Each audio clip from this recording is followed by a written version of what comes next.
situation at Fort Payne High School today resulted in a lockdown for all the city's schools, coming after a call to local authorities that said someone at the school wanted to harm themselves or another person. Is where we start. I'm Kenesha Dees. According to local police and school administration, the caller said they were inside the bathroom at Fort Payne High School with a weapon. But when police responded, they didn't find a weapon or the caller. Fox 54's Caleb Aguayo shows us the scene. There's an ongoing investigation at Fort Payne High School after someone made a call to local police saying they were armed and ready to hurt someone. But the immediate threat passed over after 2 searches of the school led police to a dead end. The school district says they locked down all Fort Payne City schools in the meantime in case the threat was a distraction for authorities. Law enforcement also searched all the other schools because they say the call could have come from anywhere. Still, they found no evidence or a potential suspect. The Fort Payne Police Department releasing a statement saying right now they believe the call was a false alarm or a hoax. But according to school officials, the lockdown prompted dozens of parents to race to the high school for an early checkout. Superintendent Brian Jett says everyone is safe and accounted for, telling parents that first responders made it to the scene within 1 minute of the call coming in. We checked all the restrooms first, obviously, and then started sweeping the entire campus. And we did that with all of our campuses. So there was a security team of police officers and administrators that went to every location, every room, every facility within our school district just to check and make sure everything was good. Took a little bit longer than we really wanted it to, but it was very thorough. And actually we did it twice. It's all still under investigation and will be for at least the next few days. Until it wraps up, Fort Payne police plan to have a larger presence inside all the city schools. In Fort Payne, I'm Caleb Aguayo, Fox 54 News. City school officials say there is no longer a threat to the public and school will continue as planned while authorities trace the call. Students and staff were able to return to class at the Madison County Career Technical Center after a gas smell prompted an evacuation this morning. The school says Building A was evacuated as precaution, with students and staff moved safely to the district auditorium. Madison County Volunteer Fire Department and Huntsville Utilities responded to investigate the smell. The school issued an all clear around 10:30 this morning. And we're going to turn our attention to weather. We have a look from Decatur. A little bit of cloud cover there, a little bit different than what we've seen throughout the day in the Tennessee Valley with all of that sunshine. And that sunshine came with some heat. I'm joined now by Fox 54 Weather Impact Chief Meteorologist Jordan Dressman. Jordan, we are starting off rather warm this week. Yeah, we're starting on the warmer end of the spectrum, especially in terms of how warm it actually feels outside. The humidity was a little bit higher today compared to what we've seen over the last couple of days, and you might have noticed that a little bit on Sunday as well, where temperatures themselves were actually a bit below average, but it was more humid across the Tennessee Valley. We're going to see the air temperatures and the humidity go up kind of both together as we head into the later part of the week. In the meantime, yeah, we are seeing a little more cloud cover across the Tennessee Valley, like you just saw there in Decatur. We're also talking about just a little bit of rain, maybe a couple of rumbles of thunder across northwest Alabama. One little cell there hanging out in Colbert County. There's a little bit of rain, a couple of rumbles of thunder hanging out over in northeast Mississippi. That activity is kind of moving to the north. It could clip portions of Lauderdale and Colbert County, but it could also miss North Alabama. We're also talking about a little bit of rain down into Coleman County and maybe a couple of sprinkles back into Marshall County. Temperatures currently sitting in the upper 80s and lower 90s, 88 in Huntsville, 85 in Arab, sitting at 87 in Florence. Still holding on to the lower 90s up across southern Middle Tennessee. Heat indices right now sitting in the 90s. A couple of us talking about heat indices in the lower triple digits. These numbers are going to go up the further we get into the week. We'll talk about it in a few minutes. A former Albertville police officer arrested after an investigation uncovered his alleged misuse of flock and law enforcement databases. APD released a statement today with details on the investigation, saying they received a complaint about Jeremy Hanna's use of the flock safety database. The department says the complaint was confirmed and Hanna was immediately suspended. APD then asked the Marshall County District Attorney's Office to investigate his access to multiple criminal justice databases. According to APD, that investigation revealed Hanna misused the Alabama Criminal Justice Information System. Hanna was terminated from the Albertville Police Department and arrested Friday. Fox 54 sat down with APD Police Chief J.T. Carty to hear more. Very much disappointed. This is not Albertville Police Department. This is not normal behavior for our officers. And anytime, and I don't want to call this a mistake because this is far more serious. This is a criminal offense. Of course, he's not guilty until proven guilty. But anytime we make a mistake here, we look at it, assess it, and see what we can do better. We try to learn from our mistakes. Hannah faces a Class B felony charge under the Alabama Digital Crimes Act, along with an unclassified charge for unauthorized use of the ACGIS LITS database. A Huntsville man facing serious charges after police say he threatened someone with a knife, then drove away with them in the car. Huntsville police say Miranda's Hill, the man pictured here, asked the victim for money and a cigarette. The victim got into Hill's car to make an electronic money transfer. They were held at knife point before being allowed out of the car, authorities say. Not long after, Hill was detained and later arrested on first-degree robbery and second-degree kidnapping. We've learned tonight a pedestrian was killed this morning in a crash on University Drive.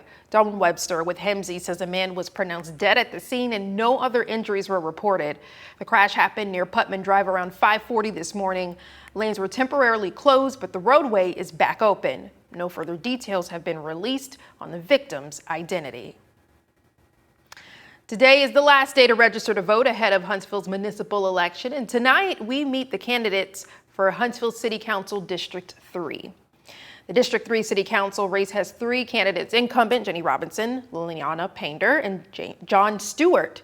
Robinson is focusing on managed growth and infrastructure. Payne wants stronger school industry partnerships, while Stewart is calling for more transparency at City Hall.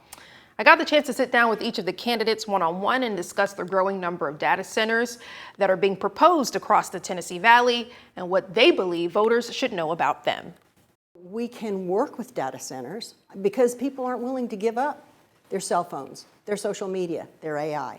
In fact, it's really interesting to me that people will send me an email complaining about data centers when they've researched it on the internet, created the post with AI, and then usually included links to an internet source somewhere. So we're not ready to give up the data centers. We need to find a responsible way to work with data centers in communities. Do you have a take? Because we're seeing all across the country, here, locally. I believe that we also need to just ensure that we're doing impact studies. Any industry that comes in, we need to understand how it's going to impact our environment. And at this moment, it is a buzzword. It's growing. It's an industry that's growing really quickly. From the research I've done, the places that I've attended, and what I've learned is that we're not bringing in too many jobs. What is your take on data centers? Well, I'm a network engineer. I use AI on a daily basis. I have a lot of experience in that. I actually have a document posted on my website about the metadata center in North Huntsville and the agreements in place for that. I don't believe that we're going to see a regression in data centers. I think that you'll see smarter data centers over time. I wish that data centers would be a little more responsible for the communities that they're moving into, though. You know, our agreement didn't put a lot of teeth in it. It seems to be a trend that we invite companies into our space and we sacrifice hundreds of acres for their usage, and they're not always strong contributors. We hear more from the District 3 candidates about the use of license plate readers or flat cameras right here on the Fox 54 app later tonight. You can also attend a candidate forum for all of the City Council candidates tomorrow at 6 p.m. at Trinity United Methodist Church on Airport Road. We'll want to hear more from the candidates in the 2026 municipal elections. You're in the right place. Fox 54 has an interview with District 2 candidate incumbent council member David Little and his opponent Thomas Kazez right here on the Fox 54 app. A Jefferson County judge will hear arguments Thursday on a lawsuit challenging Senator Tommy Tuberville's eligibility for governor. Ken McFeeters claims Tuberville has not met Alabama's 7-year residency requirement. Tuberville is seeking dismissal. The hearing comes 6 days before the August 19 deadline to certify a replacement candidate.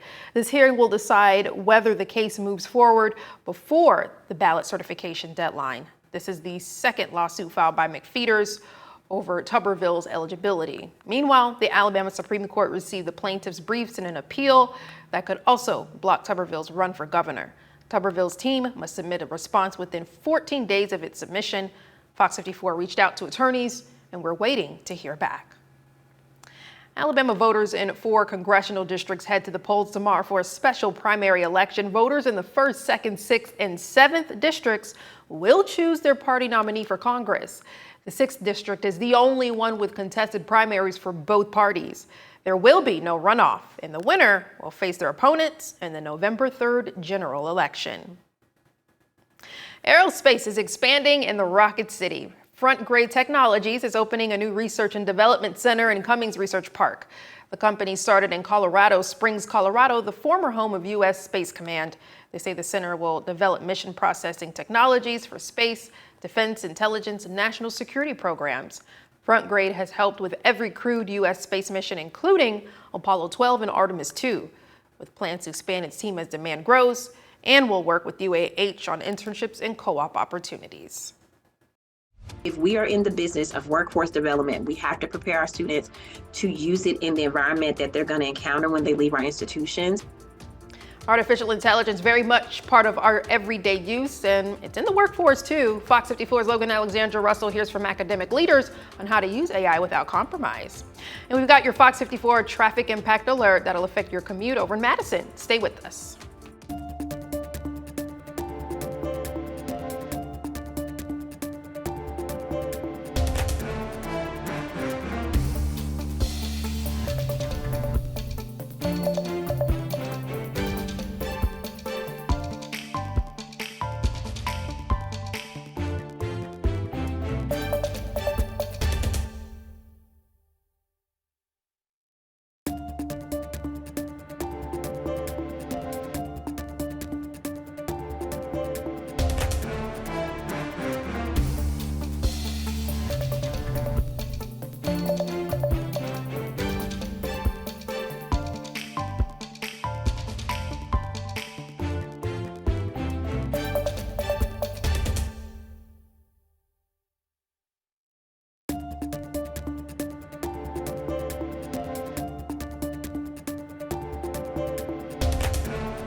AI in the classroom is no longer a tool of the future. It's actively being used in schools right now. But as students gain access to AI, schools across North Alabama are setting clear ground rules, making it clear the tech is meant to be a learning assistant, not a shortcut.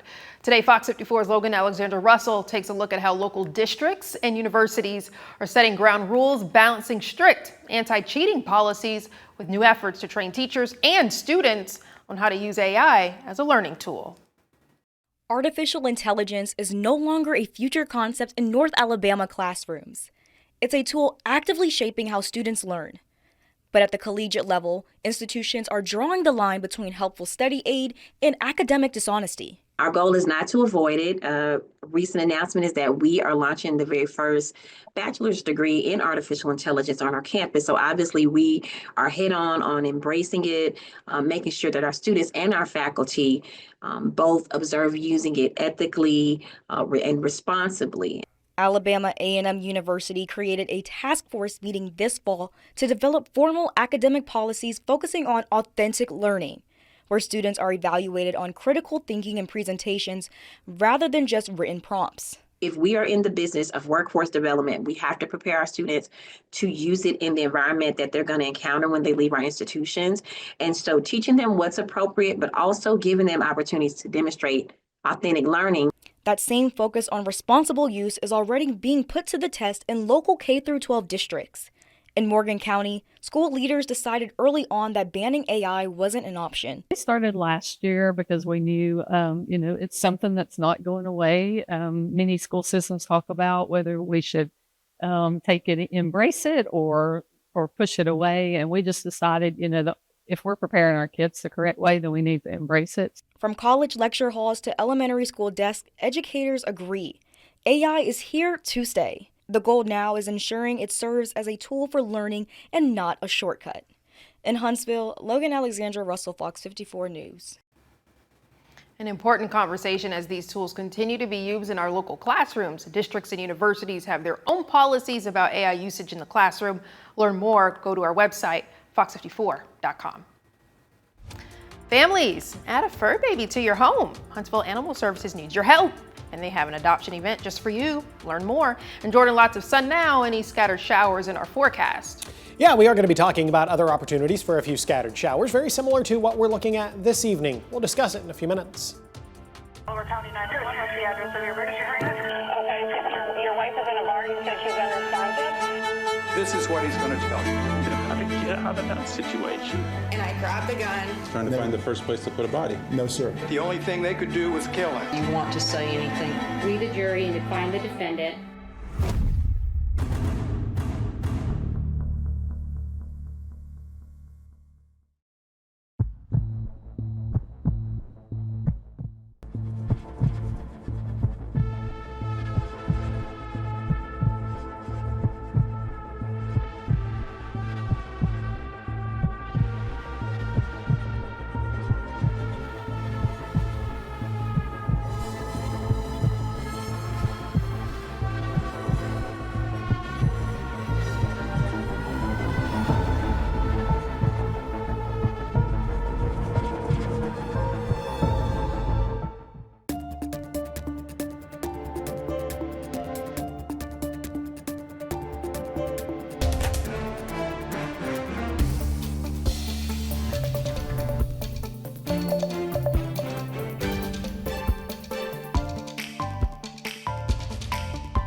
We've got a Fox 54 traffic impact alert for you. Your commute for the morning may look a little different if you take Plaza Road in Madison. Madison Utilities is shutting down a section of Plaza Boulevard in front of the Madison Public Library tomorrow and Wednesday for utility work. The closure will start each day at 8 a.m. and end at 2 p.m.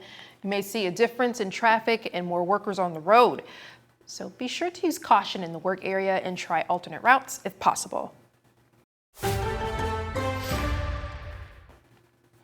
We'll stay in Madison. Looks like there's some cloud cover there. A little bit of cloud cover. Yeah. But we've had some humidity too, even with the sunshine out earlier. Yeah, the humidity I think was kind of a noted feature today, and if you got to spend some time outside yesterday, you might have noticed the humidity as well. I mean, it's expected, but I will say we were spoiled last week. Yeah, no, we have totally been spoiled through the month of August, and I think that's going to be a big factor into just how hot and oppressive it ends up feeling this week, because not only is the humidity back, but the humidity is actually going to get a little bit worse as we venture later and later into the work and school week. Temperatures climbed into the upper 80s and lower 90s this afternoon, another below average day. We saw 89 Huntsville, Athens, and Decatur. We saw 91 in Florence. A couple of degrees warmer, as a matter of fact, impact for our friends up across southern Middle Tennessee. As far as air temperatures are concerned, this is probably the final day where we're going to actually get below average temperatures. Air temperatures and heat indices are going to be on the rise the later we get into the week, and then eventually as we head into the weekend. Sitting at 84 in Arab, 92 in Scottsboro, 88 in Coleman. Why so cool in Arab? Well, they've seen a little bit of extra cloud cover, maybe even a little bit of rain over the last several minutes, so their temperatures have been able to drop. 90 degrees in Athens, sitting at 88 degrees right now over in Florence. Heat indices not bad, kind of everything you would expect in the month of August, honestly. Most of us talking about heat indices somewhere in the mid and upper 90s. A couple of us talking about heat indices hanging out in the lower triple digits. Now, those numbers are gradually going to be on the rise. We're talking about a really nice return of that summer heat to the Tennessee Valley, especially as we head into the later part of the week through the weekend, and then maybe even as we head into the early part of next week. Now, I don't want you to focus necessarily on each specific forecast heat index number. I just want you to understand that as we head into the middle and later part of the work week, heat indices are going to begin to climb. They could begin to climb higher than 105 degrees. And that's kind of when you're talking about that heat that kind of becomes extreme, dangerous. You need to practice a lot of your common sense heat safety tips, and that higher that more oppressive feeling heat is going to begin to build in really once we get into the later part of the week. And the only reason that I think this is really worth a note, and Kanisha kind of said it there at the beginning, is that we've been spoiled through the month of August, right? Every single day so far in the month of August has been below average. So we're kind of going from below average right smack into everything you would expect in the month of August, which is stereotypical heat and kind of stereotypical humidity. Live look at the radar, talking about a little bit of rain, maybe a couple of rumbles of thunder over in northwest Alabama. That activity over in northeast Mississippi is really kind of beginning to fizzle out, but we are talking about one thunderstorm there kind of hanging out in Colbert County. We're also talking about a little bit of rain down into Coleman County. A couple of spotty showers might be possible over the next couple of hours, and then we'll reintroduce the opportunity Tuesday, Wednesday, and then a little bit as we head into your Thursday. Rain chances really begin to fall off Friday, and then through the course of the weekend, it looks like we're going to be completely and totally dry Saturday, Sunday, and Monday. That's kind of a nice change of pace, getting rid of the opportunities for rain. Maybe some patchy fog as we head into the overnight. I think that's going to be somewhat difficult to come by. Most of us are going to be just fine. We drop into the lower 70s. Got a low temperature right around 73 degrees. Getting on the school bus tomorrow morning, kind of warm, kind of humid, 76 at 7, 78 by 8, and then temperatures are going to climb quickly through the middle and later part of the morning, 81 at 9, 86 degrees by the time we get to 10 a.m. 92 degrees on Tuesday, 94, 95, 96. That gets you Wednesday, Thursday, and Friday. Look at air temperatures, though, as we head into the weekend. We're going to start Saturday and Sunday right around 77. We're going to end Saturday and Sunday right around 97. And then we've got a high temperature right around 98 degrees next Monday. A nice stern reminder that it is, in fact, still summer. Yes, it is. And Huntsville Animal Services is joining a nationwide effort this summer to help more shelter pets find homes this month. The Stars, Stripes, and Second Chances campaign includes waived adoption fees running today through Friday, allowing you to take home your new family member for free. Foster Appreciation Week runs from August 17th to the 22nd and celebrates all foster families with the Life, Liberty, and the Pawsuit of Happiness theme. And Friday the 28th, put on your jammies and head over to the shelter's annual slumber party. Yeah, you can see a full list of available animals on FOX54.com. All right, Mo, what's happening with the UNA Lions? Well, they're gearing up for a very special year in both athletics and academics. We'll find out why next on Fox 54. Fox 54 Plus has your news, sports, and weather. Start your evening with Fox 54 at 5:30, delivering the latest headlines and live reports straight from the scene. Then stay informed with Fox 54 News at 9, featuring your Tennessee Valley certified most accurate weather impact team, tracking everything from tornado threats to traffic delays during severe weather. Fox 54 Sports Extra brings you more of what sports fans crave, with deeper insights, expert analysis, and all the action that matters most. On Fox 54 Plus, you'll also find Alabama politics, plus 24/7 weather radar and real-time forecasts to keep you ahead of the storm. Looking for a quick recap? Don't miss Fox 54 Week in Review, highlighting the biggest stories of the week. Jumpstart your morning with Morning Rush. fast-paced news updates featured with uplifting stories from across the globe. Get your entertainment fix with Getting Real, where we break down movie reviews, top 10 lists, and spotlight the newest film. Die Hard fan? Locked On Sports dives deep into the Crimson Tide, the Tigers, college rivalries, and pro action. True Crime more your style? Killer Cases brings you gripping, real-life stories that stick with you. Hungry for more? Cooking with Style serves up mouth-watering recipes that are easy to make and impossible to resist. From movie previews before you head to the theater with Take a Look to must-know headlines from across the region and around the world with In the News. Watch all of these shows on demand and also on the Fox 54 News app. Available on Android and iOS devices. Streaming 24/7.